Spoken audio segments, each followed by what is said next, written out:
Joe, what can you tell us about Cliff Burton?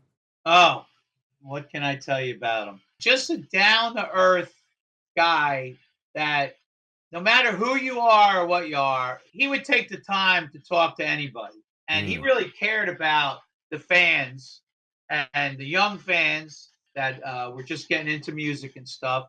And he would spend the time with you, hanging mm. out with you. And that's the way his father was, too. That's so the apple didn't fall from the tree from Ray Burton and Cliff Burton. What's crazy is I would hang out with him, watch him play bass and practicing. And then we would be in my Monte Carlo driving around, getting high, and he'd be banging his head to Freebird.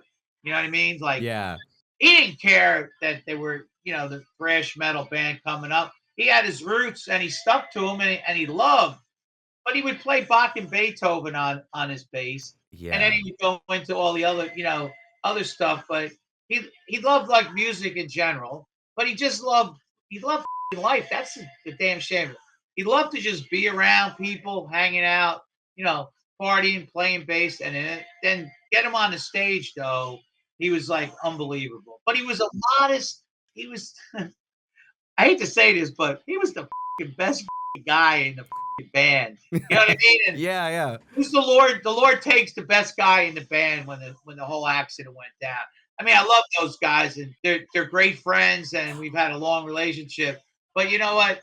In this world, man, you only come across a couple people that really like change your heart and your soul, and Yeah. that's the type of guy that Cliff Burton was. I mentioned before that I think I hear Dave influencing James's writing, like in something like Whiplash. But I think Cliff really started to influence James's writing a lot on Puppets. James will say Puppets, he hears Cliff all over that album. If you look at the credits, though, Cliff barely wrote anything. He's got Mm, Orion, which is a right. standalone thing. And then on side A, he's one of four names on one of four songs. So what I'm trying to say, though, is that Cliff's influence is all over that album, but it's through how he influenced James. Right. Yeah. And Exactly. so, Yeah. I love with the that. way things happen with Cliff not being there afterwards, Puppets is almost the beginning of that even, where you're hearing James Breaking out. have Yeah. Cliff's Yeah. spirit it like through his music already while he Hmm. was still there. Cliff's already not really writing, but just influencing James so much. And so I think that Master of Puppets exemplifies that pretty well.